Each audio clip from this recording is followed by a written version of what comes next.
Na Bíblia, há um relato que desejo compartilhar. O relato que menciono fala de um jovem muito rico, que veio até Jesus. Jesus saía a ensinar e pregar, com seus 12 discípulos, e o homem se aproximou apressado e disse: "O que devo fazer para alcançar a vida eterna?" Ele se referia à vida atual, mas também à vida eterna. E é isso que muitos se perguntam. Existe uma música que diz: "Estou parado em um cruzamento, e não deixo de pensar, qual ponte devo cruzar, e por qual não devo passar?" E assim vocês se sentem quando chegaram a um cruzamento, têm que decidir qual caminho tomar. Jesus disse: há dois caminhos da vida. Um caminho estreito, que nos leva à vida eterna, e há outro caminho largo, que nos leva à perdição. E disse que a grande maioria toma o caminho largo, e no final são julgados e acabam no inferno.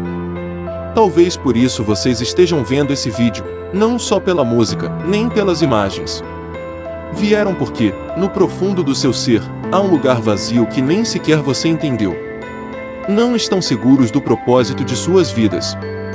Não sabem com quem se casar, nem qual tipo de garota ou rapaz desejam. O homem que veio a Jesus era jovem, quase adolescente, e como vocês, desejava compreender seu destino, o significado e o propósito da sua vida.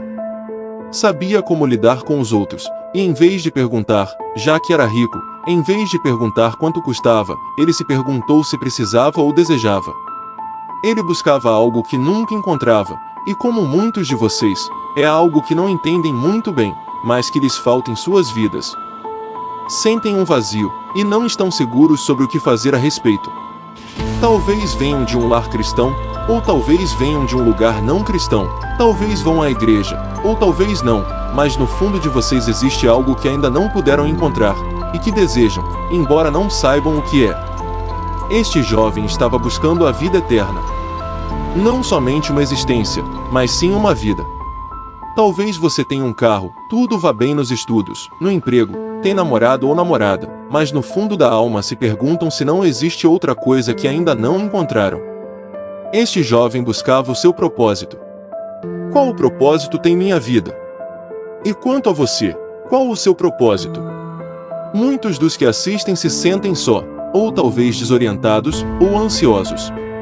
Não sabem qual a causa, e não sabem como mudar isso. Vocês vieram ao lugar certo, a um lugar onde aprenderão sobre Jesus, e Jesus os guiará pelo caminho correto. Existe um vazio, uma tristeza, uma culpa, e as drogas, bebidas e diversões não adiantam para esconder os problemas. O mundo oferece uma ideologia que diz te salvar. Disseram na televisão que podem te ajudar, mas nada aconteceu. É que você foi ao lugar errado. É preciso entregar-se a Jesus. Jesus veio, viveu, e fez muitos milagres, mas esse não era o seu propósito principal. Ajudou os pobres, também curou aleijados, doentes, e ressuscitou os mortos, mas esse não era o seu propósito. Seu propósito era ir para a cruz, e morrer na cruz. Muitos de vocês são católicos, outros são evangélicos, outros não são de nenhuma religião, mas já viram imagens da cruz, já viram crucifixos. E foi nesse lugar que Jesus foi crucificado por vocês. Tomou seus pecados, e os meus pecados, e a Bíblia diz que todos que temos pecado. O que é pecado? Pecado é violar a lei moral de Deus, violar os mandamentos da Bíblia. Ela diz que quebrar um mandamento quebra todos. E eu os quebrei, sou um pecador. A Bíblia diz que o resultado do pecado é a morte, morte eterna.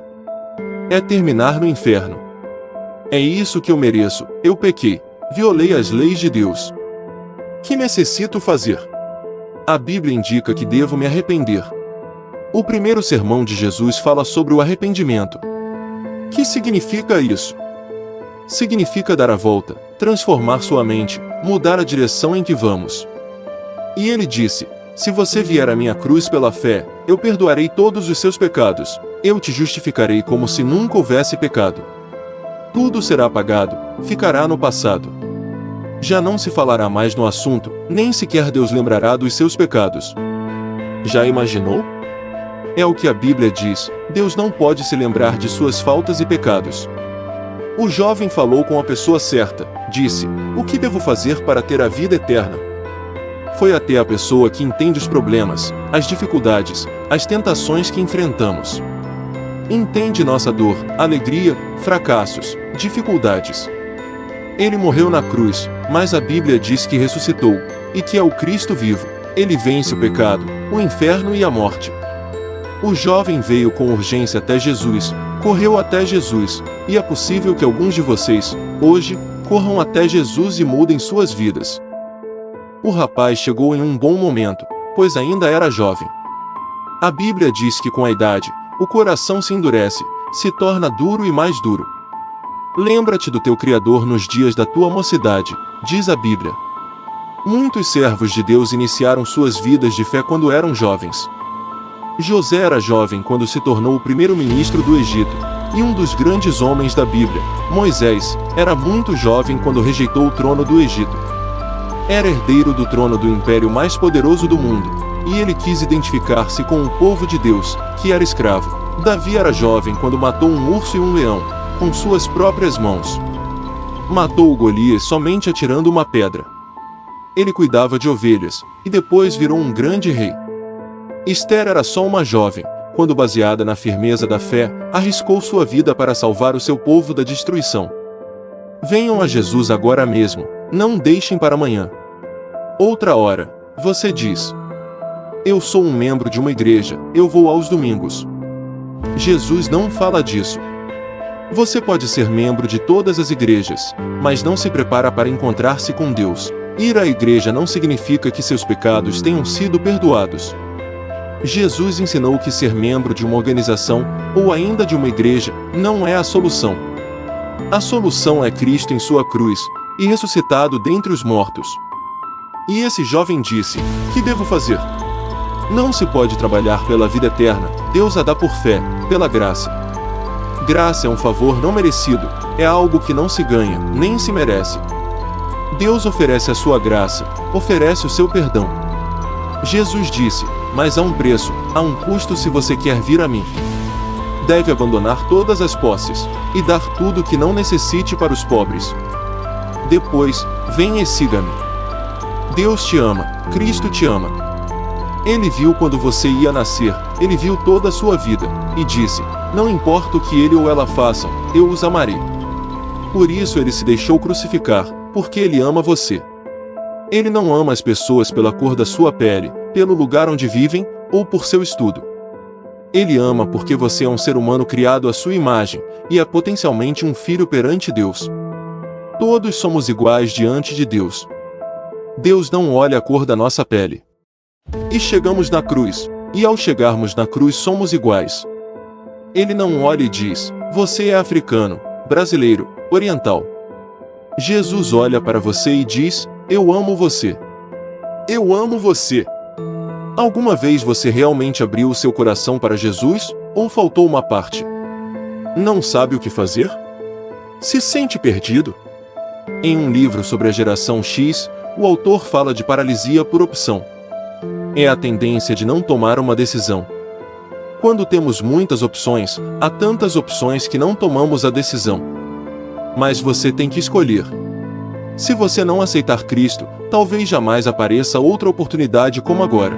A Bíblia diz: agora é o tempo de aceitar. Hoje é o dia da salvação. Arrependa-se de seus pecados. Você deve se arrepender, e não pode fazer isso sozinho. Se você tentar tudo sozinho, vai falhar. Mas Deus vai ajudá-lo. Essa é a maravilha do arrependimento. Você deve decidir se aceita o presente da vida eterna ou não.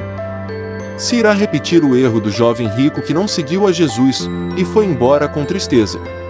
Jesus ama você. Ele morreu por você e ressuscitou. Agora você deve ir e arrepender-se. Colocar sua fé nele.